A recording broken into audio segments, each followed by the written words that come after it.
everybody, it's your girl Azure and I am back with another video. In this video, I'm going to be discussing hair vendors. I did find some more hair vendors researching and also getting recommendations for top quality hair vendors for your hair boutique.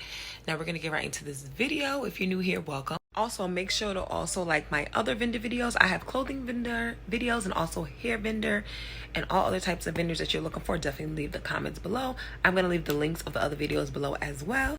Make sure to like, comment, and subscribe, and let's get into the video.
I just wanted to tell you guys, I've been getting a lot of questions on how I am finding these vendors. Some of them are recommended, but I can actually show a breakdown of me searching on Google. So let's actually do that. So the best way to go about this is whatever you are looking for, search it exactly what you're looking for. So if you're looking for raw hair vendors, Brazilian, Cambodian, any type of hair texture you're looking for, search that. So this is me typing in exactly raw hair vendors. They're going to search from location, but you don't have to allow the location. So you just search it. When you search them, they give you raw hair vendors. A lot of these hair vendors that they gave me are from India. So if you didn't want your hair vendors from India, you can type other things in to get other options. It's that easy. And then if you are not too sure with these vendors, they are big on giving samples because no one wants to get hair from a vendor that's not good. So if you wanted to change it and have India, you could do raw hair vendors China, and they would give you the option for you. It's usually simple and easy, and this is how you can find them on the web. You can also do the same thing as searching. Say if you were searching on social medias, you can also do the same thing by finding these hair vendors. Talk, but they got no mouth when money bag talk. It's quiet, ain't no back talk. Quiet, ain't no back talk.